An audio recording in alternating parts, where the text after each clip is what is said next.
up this too. I just read last week or this week, and it has to be complete bullshit. I don't believe this is ever going to happen ever in our lifetime. Lay it on me. I know you've probably seen it. Rumors. I've read a couple from two different sites. I've read that Disney is thinking about rebooting the Star Wars movies. The three new ones. Get the. Well, you haven't read this. Get the fuck out of here! Wow. I'll send you the two links I read. I think one of them was like Comic Book News, I think, which take it for what it's worth. But they did quote the source that said it, that the source was also right about a lot of things that happened in Marvel movies. So we'll see what happens. But what they're saying is like they want to totally just fucking wipe out the three new movies and like start fresh from like. And the reasoning for saying this was that I think it's Star Wars Rebels or Clone Wars. It's one of the two. I don't know which one. But they talk about something called the Veil of the Force. Yeah.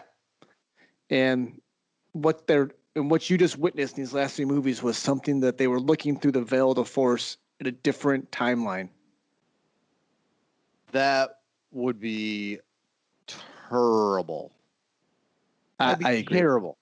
I don't see it happening one bit. And I can't see like them after these three movies being like, wow, what if we can reboot these things and just start over again? Because the last one kind of sucked and people were really torn about The Last Jedi. So I don't see it one bit. I think it's complete and utter bullshit. Although I did also think the Snyder Cut did not exist. So saying that, I could be wrong. But at the same time, there's no way they could reboot these movies. Yeah, None.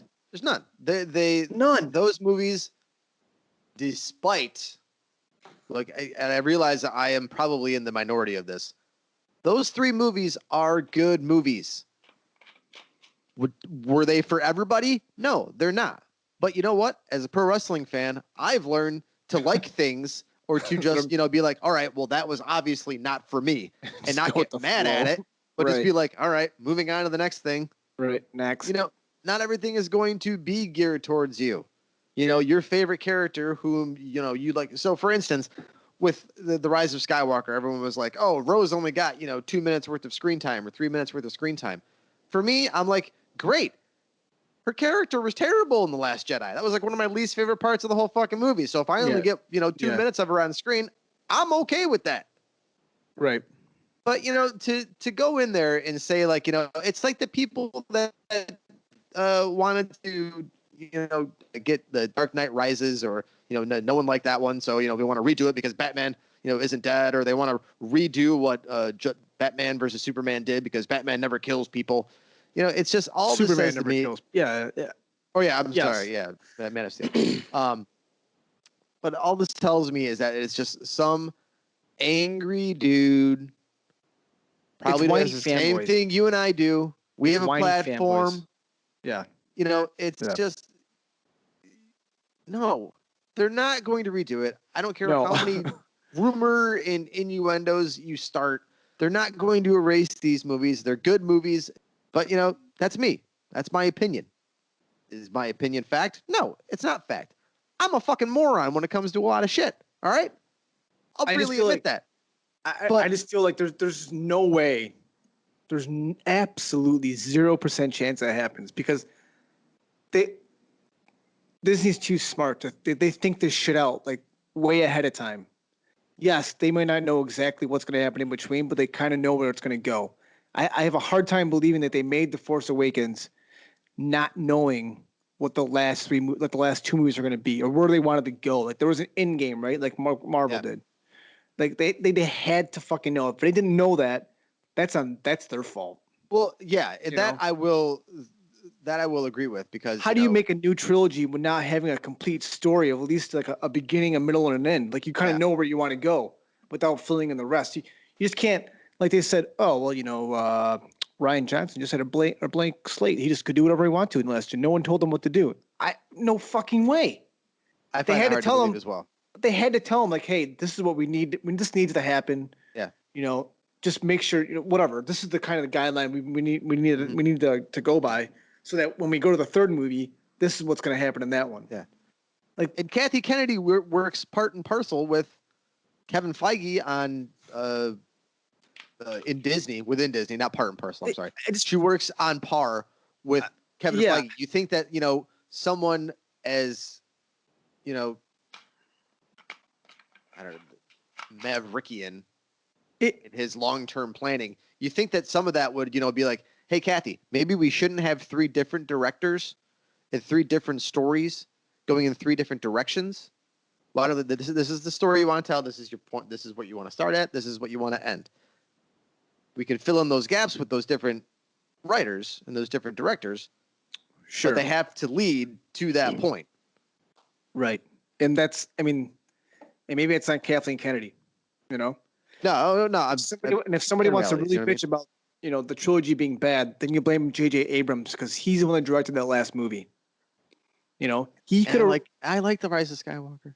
So do I. I don't think it's that bad. Like, it's not great, but it's definitely not as bad as The Phantom Menace or Attack of the Clones or Revenge of the Sith. Yeah. Or people were saying that Rogue One was worse, and I was like, you got to be kidding me. Don't get me Rogue One is like one of the best Star Wars films there is. I don't get it. Remember, we talked about this like a couple months ago, and I was just like, read this list. And I was like, fucking hard no. Rogue One's like, number 12. Oh, yeah. Solo is like at number 5. Yeah, I was like, no way. Above Rise of Skywalker. Yeah, I'm like, above Rogue. Like, get the fuck, go eat a bag of dicks, but make sure to save yourself. Don't fuck yourself later on.